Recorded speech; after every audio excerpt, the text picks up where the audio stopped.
সপ্তম শ্রেণী। আজকের আমরা দ্বিতীয় অধ্যায় শুরু করব। এই অধ্যায়টির নাম হচ্ছে ভূপৃষ্ঠে কোন স্থানের অবস্থান নির্ণয়।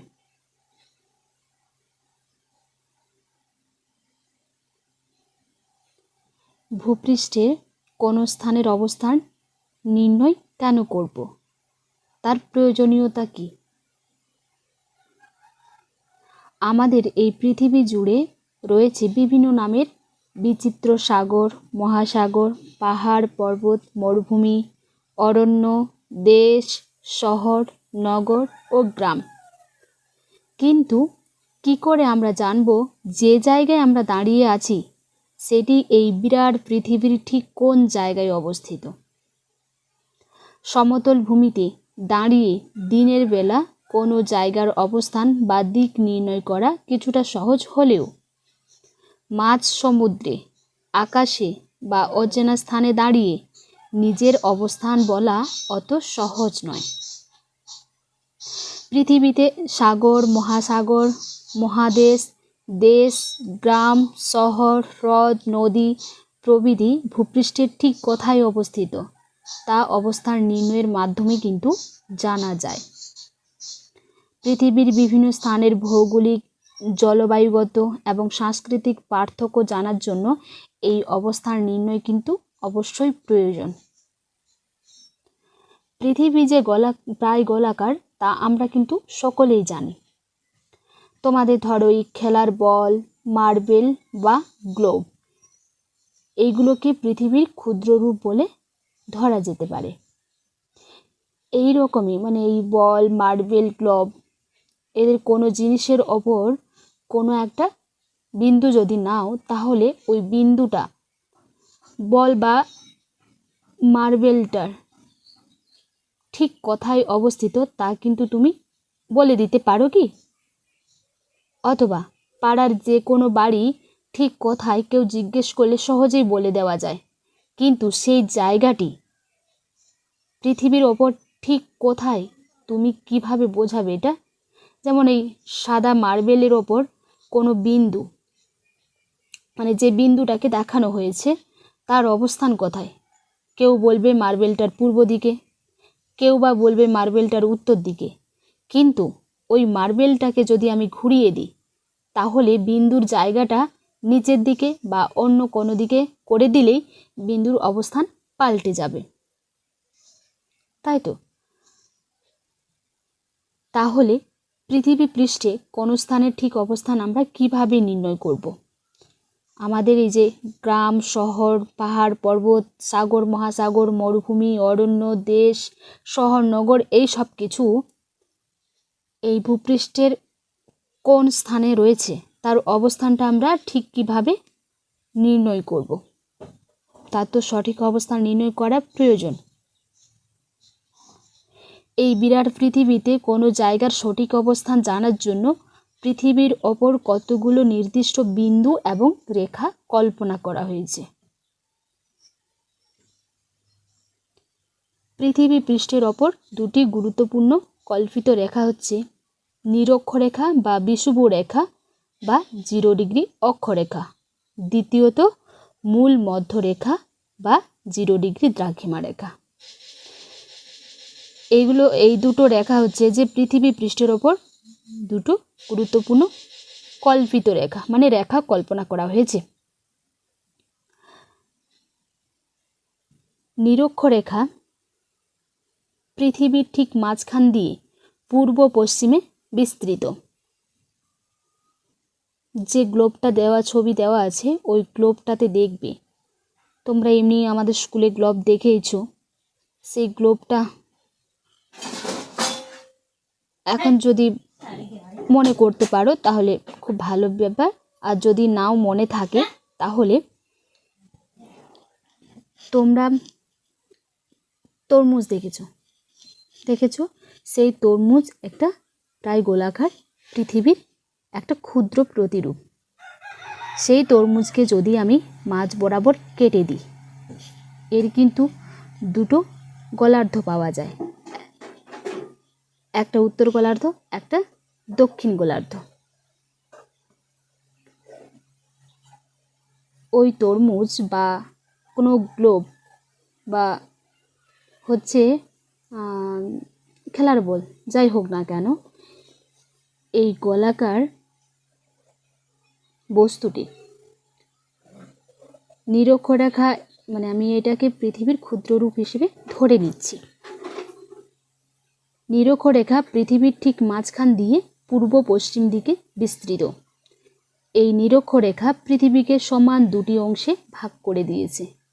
উত্তরের অংশকে বলা হচ্ছে উত্তর গোলার্ধ এবং দক্ষিণের অংশকে বলা হচ্ছে দক্ষিণ গোলার্ধ। মূল মধ্যরেখাকে গ্রেটার লন্ডনের রয়্যাল গ্রিনিচ নামক স্থানের ওপর দিয়ে কল্পনা করা হয়েছে। এই মূল মধ্যরেখা ও 180 ডিগ্রি দ্রাঘিমা রেখা মিলিতভাবে যে পূর্ণবৃত্তটি তৈরি করেছে সেটি পৃথিবীকে দুটি সমান ভাগে ভাগ করেছে। পূর্বের অংশ পূর্ব গোলার্ধ এবং পশ্চিমের অংশ পশ্চিম গোলার্ধ। নিরক্ষরেখা পৃথিবীর ঠিক মাঝখান দিয়ে গেছে পূর্ব পশ্চিমে বিস্তৃত হয়েছে, তাই এই পৃথিবীকে সমান দুটি ভাগে ভাগ করেছে। উত্তরের অংশ উত্তর গোলার্ধ, দক্ষিণের অংশ দক্ষিণ গোলার্ধ। আবার মূল মধ্যরেখা এবং 180 ডিগ্রি দ্রাঘিমা রেখা মিলিতভাবে যে পূর্ণবৃত্তটি তৈরি করেছে সেটি আবার পৃথিবীকে সমান দুটো ভাগে ভাগ করেছে। পূর্বের অংশ পূর্ব গোলার্ধ এবং পশ্চিমের অংশ পশ্চিম গোলার্ধ। এই ছবিটা দেখো, তাহলে ভালো করে বুঝতে পারবে।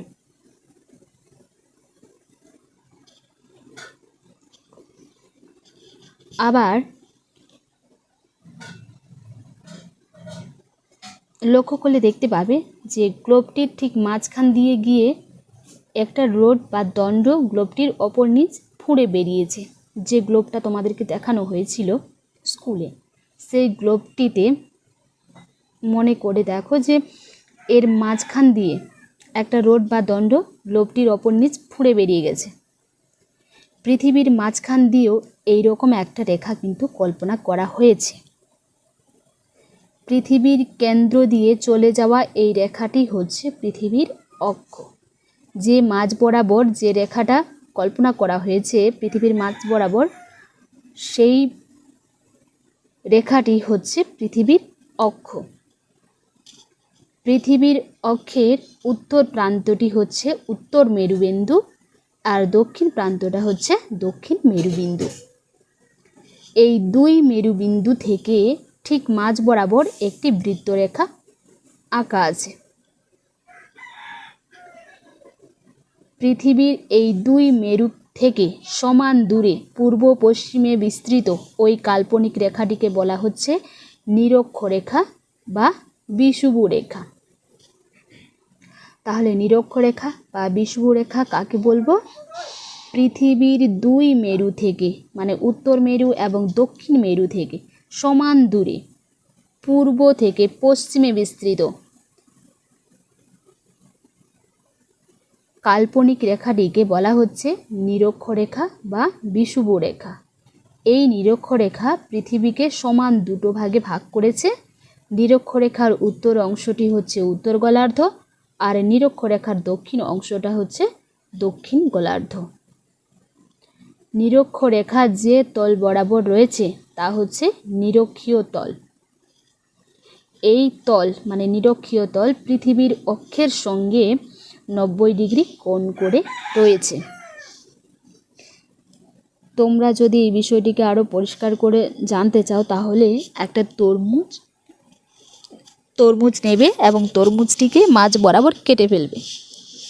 তাহলে ওই মাঝ বরাবর যে কেটেছো সেটা নিরক্ষীয় বরাবর হয়ে গেছে। এই নিরক্ষরেখার বরাবর ওপরের যে ভাগটা পড়ছে সেটা উত্তর গোলার্ধ বা উত্তর মেরু এবং নিচের দিকটা দক্ষিণ মেরু বা দক্ষিণ গোলার্ধ। আর যে নিরক্ষ বরাবর রয়েছে সেটা হচ্ছে নিরক্ষরেখার সঙ্গে যে তল বরাবর রয়েছে সেটা হচ্ছে নিরক্ষীয় তল। এই নিরক্ষীয় তলটি পৃথিবীর অক্ষে, মানে পৃথিবীর মাঝ বরাবর যে রেখাটা মানে কেন্দ্র দিয়ে চলে গেছে সেটা হচ্ছে পৃথিবীর অক্ষ। সেই অক্ষের সঙ্গে কিন্তু 90 ডিগ্রি কোণ করে রয়েছে।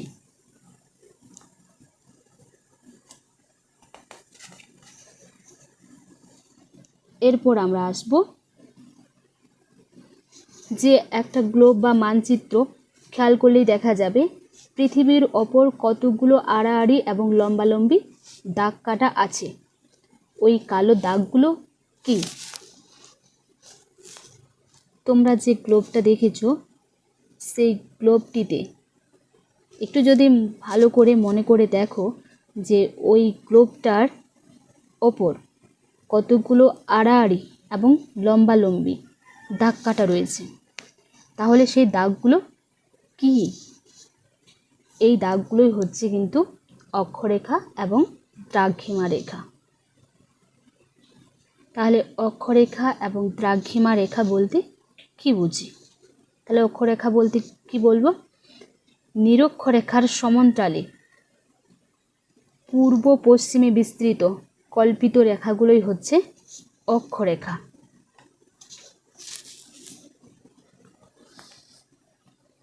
অক্ষরেখা কাকে বলবো তাহলে? অক্ষরেখাগুলো নিরক্ষরেখার সমান্তরালে পূর্ব থেকে পশ্চিম দিকে বিস্তৃত।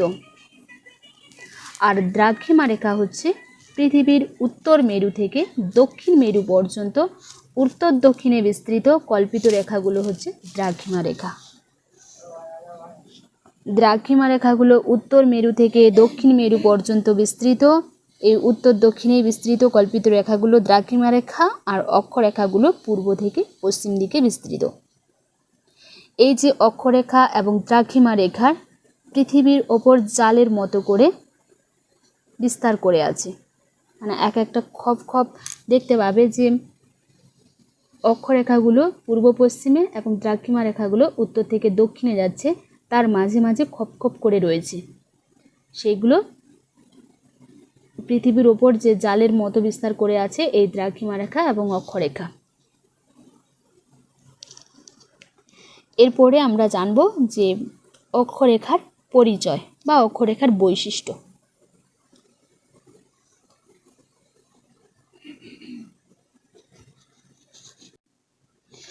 অক্ষরেখা নিরক্ষরেখার সমান্তরালে 1 ডিগ্রি অন্তর অন্তর পূর্ব পশ্চিমে বিস্তৃত। নিরক্ষরেখা থেকে উত্তর মেরু পর্যন্ত 89টা এবং দক্ষিণ মেরু 89টা, মোট 179টা অক্ষরেখা স্থাপনা করা হয়েছে। নিরক্ষরেখাটিও কিন্তু নিজেও একটি অক্ষরেখা, তবে সমস্ত অক্ষরেখার তুলনায় এর দৈর্ঘ্য সবচেয়ে বেশি।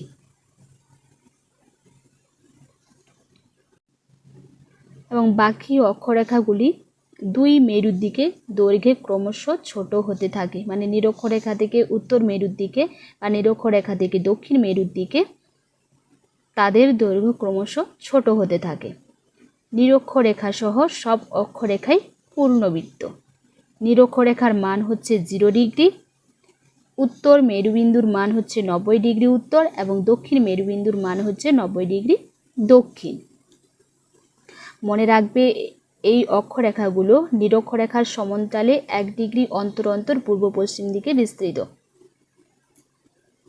নিরক্ষরেখার মান 0 ডিগ্রি। অক্ষরেখার পরিচয়, যে সংজ্ঞাটা দেওয়া হলো, অক্ষরেখা কাকে বলছি, সেখান থেকেও আমরা কিন্তু অনেক বৈশিষ্ট্য পেয়ে যাব।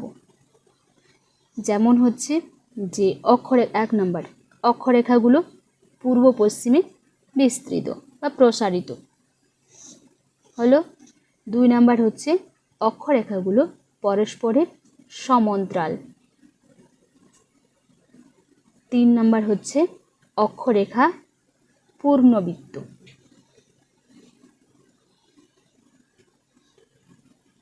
4 নম্বর হচ্ছে যে অক্ষরেখা ডিগ্রিতে পরিমাপ করা হয়।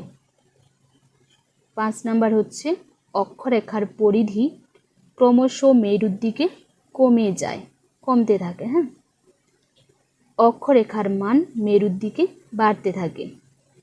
মান অক্ষরেখার মান 0 ডিগ্রি থেকে শুরু করে, নিরক্ষরেখা 0 ডিগ্রি থেকে শুরু করে মেরু বিন্দুর দিকে বাড়তে থাকে। কিন্তু অক্ষরেখার পরিধি বা দৈর্ঘ্য ক্রমশ মেরুর দিকে কমে যেতে থাকে। অক্ষরেখার মধ্যে নিরক্ষরেখা সবচেয়ে গুরুত্বপূর্ণ, যার মান হচ্ছে 0 ডিগ্রি, এবং 90 ডিগ্রি উত্তর এবং 90 ডিগ্রি দক্ষিণ হলো যথাক্রমে উত্তর মেরুবিন্দু এবং দক্ষিণ মেরুবিন্দু।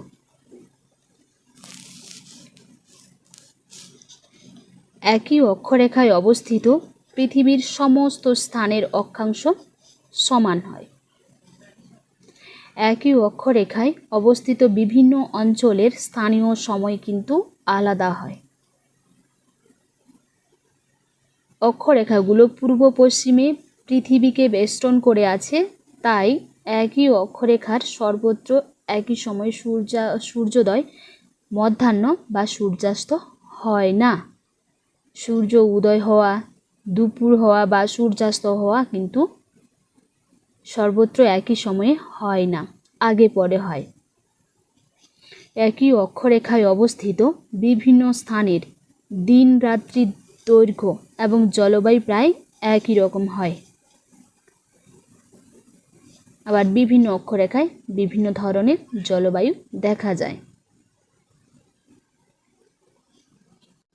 এই হচ্ছে তোমাদের অক্ষরেখার পরিচয় বা অক্ষরেখার বৈশিষ্ট্য। এগুলো খুবই ইম্পর্টেন্ট, মনে রাখা, সবসময় মনে রাখার চেষ্টা করবে। তাহলে তোমাদের এরপর কাজ হচ্ছে যে তোমরা একটা বলের ওপর অক্ষরেখা, নিরক্ষরেখা, উত্তর দক্ষিণ মেরুবিন্দু একে তৈরি করো, যেটা তোমাদের একটা ছোট্ট পৃথিবী।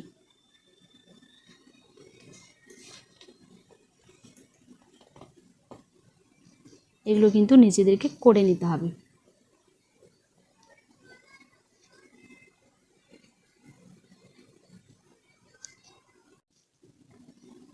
কোন স্থান নিরক্ষরেখা থেকে কতটা উত্তরে বা কতটা দক্ষিণে তা বোঝাতে কিন্তু অক্ষরেখার প্রয়োজন হয়।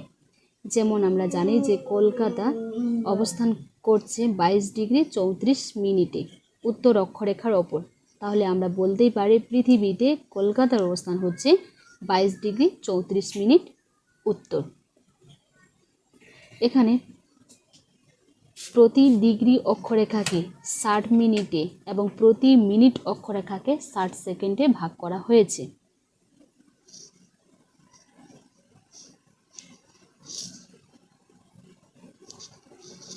এতক্ষণ যা কিছু বলা হলো সবই কিন্তু মনে রাখার চেষ্টা করবে, তবেই কিন্তু ভূপৃষ্ঠে কোন স্থানের অবস্থান নির্ণয় করা সহজ হবে।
179টা।